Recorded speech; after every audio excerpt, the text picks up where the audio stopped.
Welcome to the Mom CEO podcast. I'm your host, Esther Roach. Join me as we explore the dynamic intersection of motherhood and entrepreneurship. From the challenges to the triumphs, we're here to unravel it all. Get ready for insightful conversations, practical wisdom, and a whole lot of inspiration. Let's embark on this empowering journey together.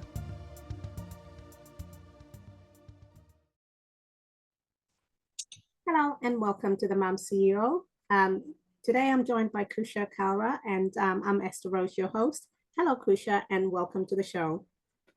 Hello, Esther. So happy to be here, and I'm really looking forward to this today. No, thank you so much for booking on, and you're joining me all the way from India today, so absolutely fantastic. For the benefit of our audience, could you please introduce yourself and what you do?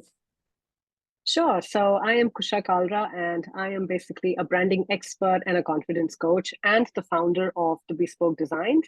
And I love to work and help my clients to, gain confidence, to unleash their story, and to be able to achieve what they truly want to do using the power of visual branding so that they are able to shine like a rare diamond online.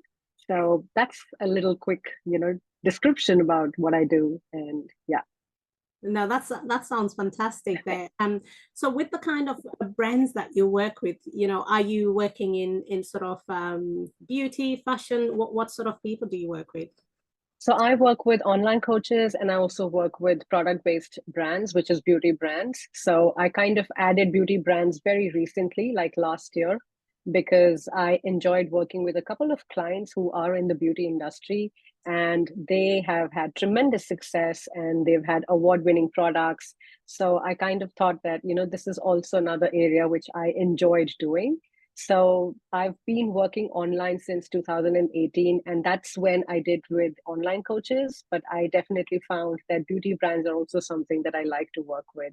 So these are my two main audiences for whom I cater my services.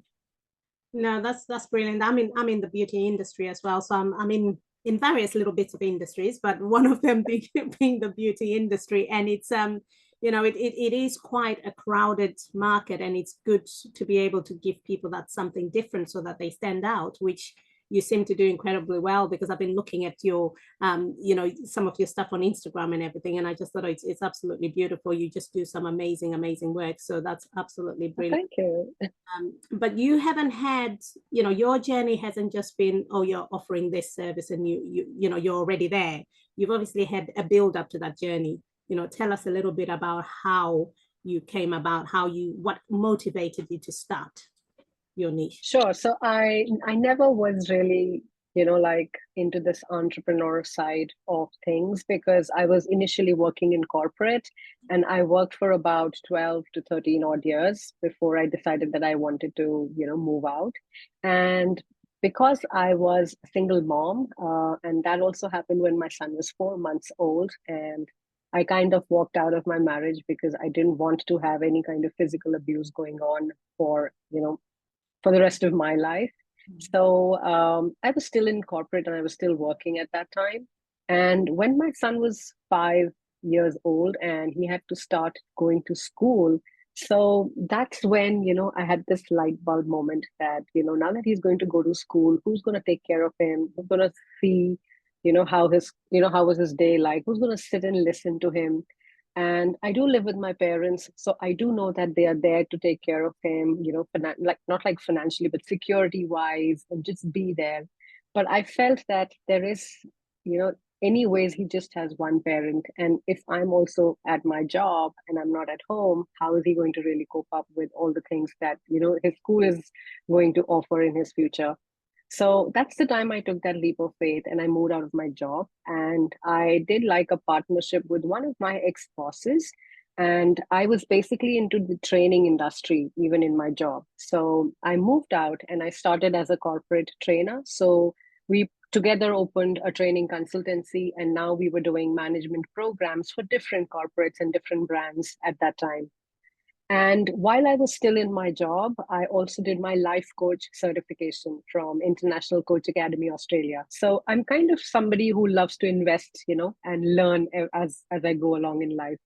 So, and I learned that earlier in life, that you have to keep investing in yourself, you have to keep learning, and that's how you evolve, that's how you grow. So that's exactly how coaching happened. And when this partnership started, it kind of didn't work for a very long time, because I felt that I wasn't really at par, in terms of like a partner. I still felt as if it was like a boss and a subordinate kind of a relationship. So somehow I felt that maybe the universe is giving me a sign, that stop depending on people, just go and do it on your own and see how you can work it out. So, so I did that for about a year, and by 2016, I moved out and I started on my own. I did, those training programs independently now, but I had that urge to, use my coaching certification. So I started my business online, and at that moment, Facebook was the most trending and upcoming thing, and everybody was jumping online, and there's this huge surge of people trying to do something on Facebook and, make a name for themselves or create a business and so on and so forth. So I kind of started working under a coach, and they had an entire coaching community. Yeah. So, and I thought I'm going to be able to build my coaching business, and it's going to be great. And I'm going to be sitting home and enjoying all the perks of, that freedom and flexible lifestyle and so on and so forth. But I didn't realize that it was going to be a roller coaster. And I just fell flat on my face, and I literally failed because because I didn't know how do I go about launching myself as much as she was helping, but yet it's like how I was a trainer, so I had that confidence where I could go out and stand in front of a public of 70 or 100 people and talk to them and give a speech or do a lecture or engage them. And now here I was sitting all by myself in my room, all alone, looking at the dot of the camera and trying to record myself. And I hated that feeling. And I hated because I felt so nervous. I felt, what the hell am I going to do? I kept judging myself. I couldn't record. I had to take multiple takes. I couldn't think, what am I going to speak? So there was so much of confusion. There was so much of doubt. There was so much of everything going wrong. And and I still continued. I thought, okay, maybe not now, maybe in another month, 2 months, 6 months. My parents were worried, because the business wasn't really starting. so so they were like, listen, if you want, you can still go back and find another job. And I'm like, no, that's the reason why I'm here, because I want to do something on my own. So I kept pushing myself. But by, I think about 2017, like half of 2017 was gone, and I still couldn't make anything out of it, and I was just struggling. And I was almost on the verge of giving up, because I felt I'm not cut out for being a coach. I'm not cut out even for doing some kind of a business, because I have no business sense. I don't know how to talk. I can't record myself. And, like it was like everything was negative in my head. And I used to like move one step forward, and then every time I had those doubts, I used to come back 2 steps. So that was the game I was doing: one step forward, feeling crappy, coming back 2 steps. So it wasn't really helping. And I kind of got stressed out, because obviously that passion and that excitement with which I started thinking that, oh, I'm going to do something really nice, and I'm going to build my business, and it's going to work out really well. None of it happened. So I felt a little ashamed. I felt a little low on my own competencies. And a person tends to feel all those thoughts when things are not turning out the way you want them to.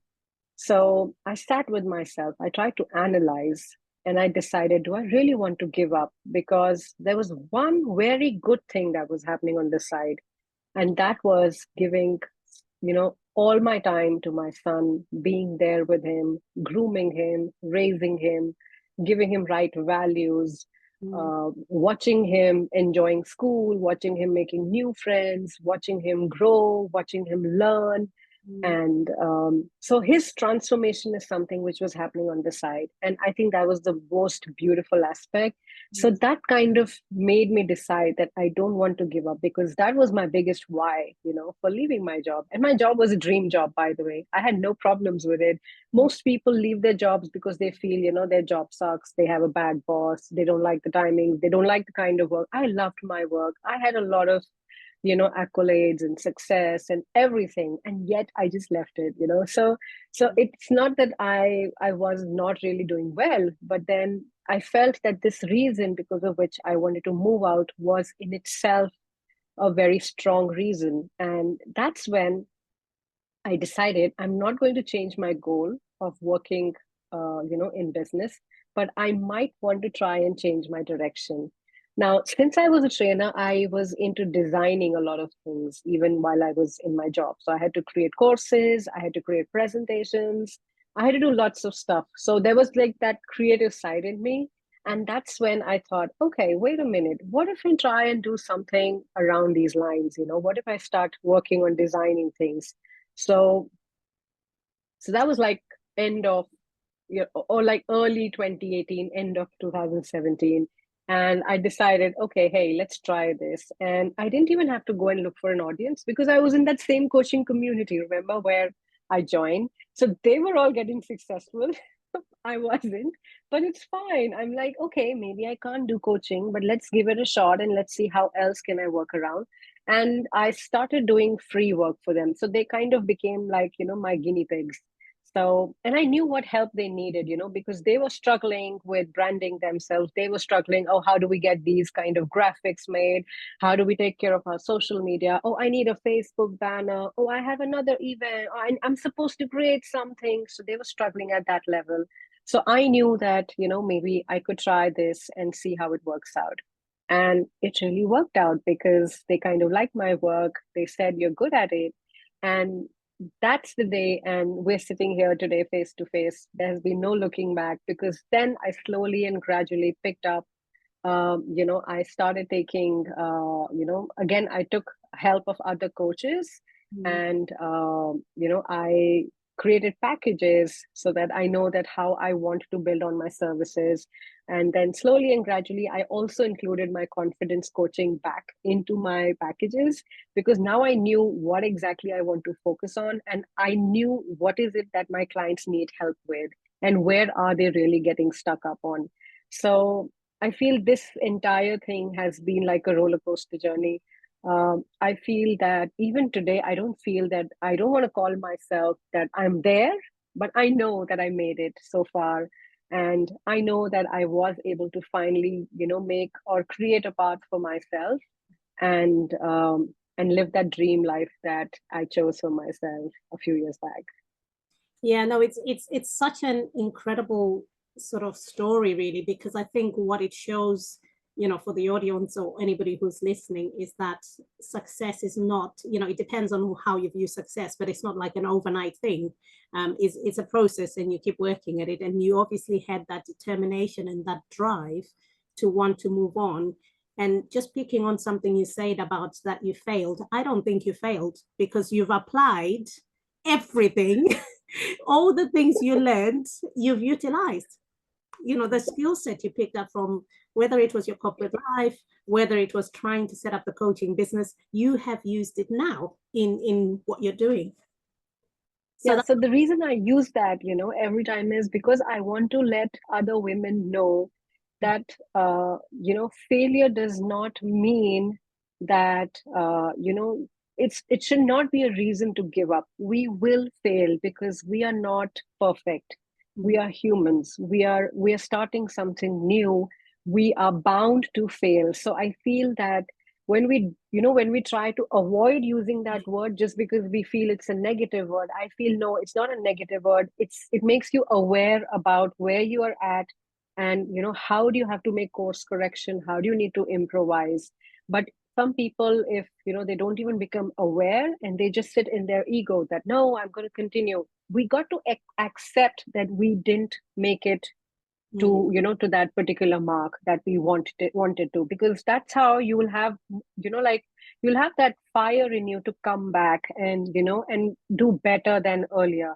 But if we just think that, no, we can't fail, it's not possible. We all fail in things, I mean, imagine a little child who is born and then slowly he's growing.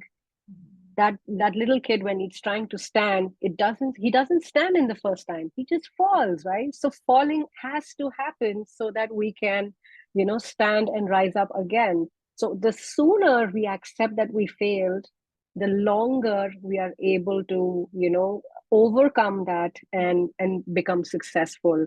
So I feel every time I say this, that I failed, it just reminds me that I failed, but look, I'm here. Yeah. I failed, but I made a comeback. I failed, but it didn't stop me. So it tells, and I want people to know that it should be something that should allow you to go in even more, with much more passion, because your why will be important. For me, my why was strong, and that gave me that courage to continue and not just give up, because giving up is the most easiest and comfortable thing to do. Isn't it? Well, if you put it that way, it would be, but it's so relevant these days, because I think what you're putting there is obviously the whole pivoting side of things, because yes, you might have drawn back from the other business and obviously it's failed to move you to the next level, but you did pivot and take all that experience you learned and applied it to your design, and you're slowly getting back to it. So that's brilliant. But like you Absolutely. say, Yeah. your why, and I know you've mentioned, when we you contacted me about your son being quite a major driver in the things you do, that couldn't have been such an easy time, because obviously you left a marriage, and I think it's one of those things that obviously from your own experience of having to walk out on something is not easy, but you had to make the right decision for you and for your son. How can you talk a little bit about that experience and how it's shaped you now? Sure. So I got married in the year 2007, and 3 years after that, my son was born. And I wouldn't, it's like, I don't know. I mean, I still want to say this, that a lot of women, when they're growing, they have this kind of a fairy tale idea of marriage, like living happily ever after.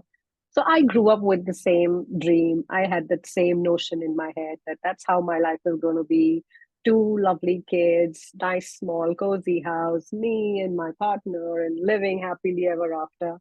But it did not happen like that, because there were differences, there were, disagreements, there were things which kind of were, involving, each other's families and not trying to solve it between the two of us. Mm. But I feel that that's also still a journey in a new relationship. And mine was an arranged marriage. It wasn't, and in India, I don't know if you know this, that we have a lot of traditional style of arranged marriages where the parents fix the partner for you. So that's exactly how it was. And yet we had a courtship period. We were dating each other. We were seeing each other for quite a number of months before we actually got married. And when my son was born, I think by then a lot of things, we were trying to cope with a lot of things, but the love was still present between the two of us. However, there was one day where, he tried, not he tried, he did, like, he had beaten me multiple times. And that's the day, that was the first time it happened. And I decided that this is the first and this is the last time. I can't allow this to happen in my life. And that moment, my son was only 4 months old. So I think we were having a conversation, and it kind of diverted to something like a disagreement. And then in that heated moment, my partner decided that he could hit me and, just get away with it. Mm. So I decided that, that's not something which is acceptable. And later on there, I also understood that, in his family, I think they were okay with, the man hitting his wife. So when I figured that also, and I was like, okay, this is interesting. So the parents also feel that it is okay to beat your wife. And I'm like, wow, that's very, very interesting to know, because because I've never been raised in that kind of environment. My value system is not about, hitting each other. You talk about it, you have disagreements, you can discuss them, you can communicate, you can agree to disagree, but you wouldn't go ahead, hitting each other. So my value system was very strong, is very strong, and it kind of made me think that if that's how it is, and if I had to decide how my future life, would look like, considering that now I even have a son. So if I allow this right now, it means that my son will also grow in the same environment. Mm.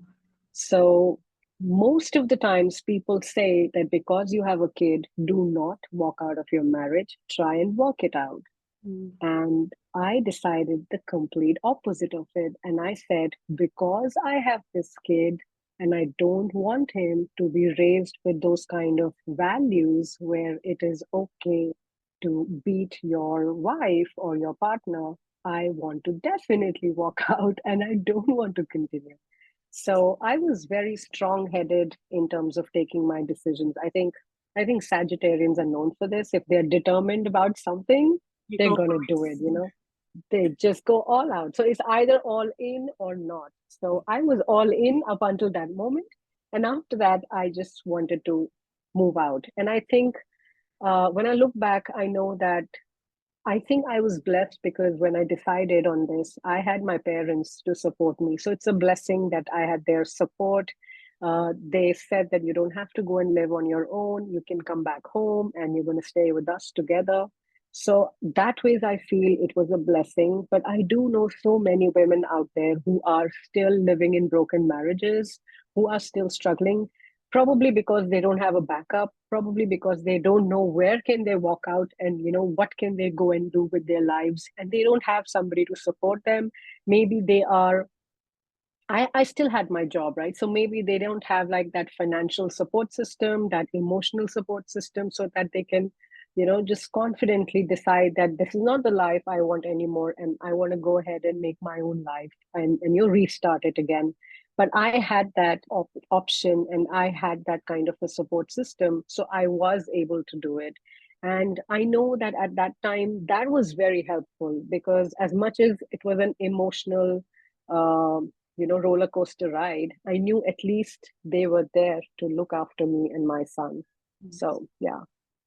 Wow, it's it's quite a journey, and you've mentioned something there which I hear a lot with women staying and putting up with certain situations, and some of the levels of domestic violence are so great, but people haven't got that option. People haven't got that um, sort of support, if you like, where they feel they can just turn to a parent. So, like you said, you're so blessed and so lucky to have your parents say, you know what, you don't have to go through this alone, and we're here to support you. And I think from what you're mentioning, obviously with your son, it's giving him that values, which you clearly are living by your values and doing things that you think, okay, this is not right, and people shouldn't behave in certain ways. And I wish more people could do that in the world. I because know, yeah, that's true. because it's so hard, isn't it? It's really tough in the world now. There's so many things going on, and it's almost like the seed we are planting in our children, and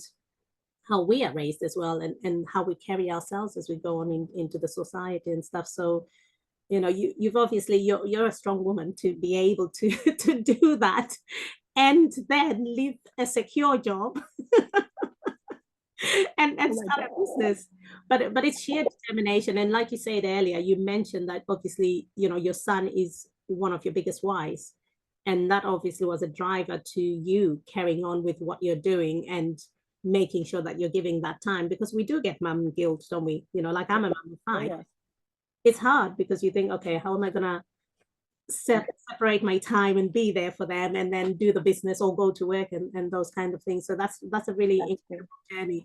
What tips would you give to other women that are going through certain challenges, whether it's home life, and obviously thinking of where they are and how they're going to move from that position in that situation? What kind of things do they need to have in them to be able to pull it through? Okay, that's a very nice question, and it makes me really think hard because I have a lot of things to give them as tips, but if we had to decide on a few of them, that would be first of all, have faith in yourself, because one of the things we tend to lose is that trust in our own selves. Will I be able to do this? Am I even deserving to live a life of my own? Am I even allowed to live a life of my own? Am I even allowed to dream a dream life?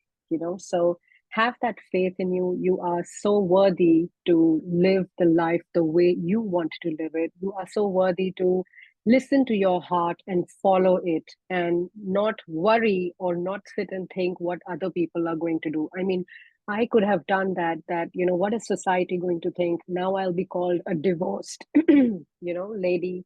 There's that label which comes along with it. I mean, as much as you hear me talking about it so comfortably, but I know there were consequences. There were people still talking about it. I have this label now with me. My son is called a baggage. He's not called a son anymore if I go out for a date. And there's so many other aspects of it, which tend to happen. But I feel that you have to have that faith that you deserve a good life. You deserve to be happy. So, first and foremost, have that faith in you, because if you have that faith, you will get the strength. Mm. You will get that courage to take the next step. So, you need faith in yourself. You will be able to overcome anything and everything that comes your way. And I also feel that another important thing is, getting independent financially, because that is the key for you to be able to decide how you want to live your life without waiting for anybody else to tell you how you should be living it. So, if you can decide how you want to be financially independent, if it means you've never done a job, then start something new. If it means you've been in a job, but you want to move out of it and start your business, and go ahead, do that. Find your why, find your purpose, find your passion, find what you really love doing. And once you have clarity, all you need to do is trust the universe and take action. Wow. That's it. Yeah, it's so very, very powerful two tips, because I think they form the basis of what we do. And my family, like I'm one of five, so I'm the eldest of five children, and my mother had four daughters and a boy. But my father raised us like boys. He basically said, you go and you fend for yourself. You don't wait for somebody Yeah, else. You're gonna have yeah. to stand on your own 2 feet and make your life, rather than sit there and wait. And I think it's so powerful. It helps you to look at life in a different perspective, doesn't it? So Yes. so thank you so much for sharing that. And You're most welcome. to people finding you, where can they find you and the work that you do? So, because I am all over on social media, the name of my business is The Bespoke Designs. When I say the word bespoke, it basically means customized. So, I like to create bespoke designs for my clients. So, you can check out my website, which is www.thebespokedesigns.com. You can follow me on Instagram and on Facebook by the same name, thebespokedesigns.com. Okay, So, lovely. not .com on social media, yeah, just the bespoke designs. Yeah, that's fine. What I'll do is when the episode goes live, I will put a link to where they can find you and work with you, because I think you have so much, so much you can share, so much you can help people with, and it will be, really, it's a fascinating talk with you, and it's quite refreshing to see things from a different perspective, and obviously how you've managed to shape your life. So it's been a real pleasure having you. So thank you so much for being on the show. Oh, thank you so much for having me. I truly enjoyed this conversation today. No, it's lovely. Thank you.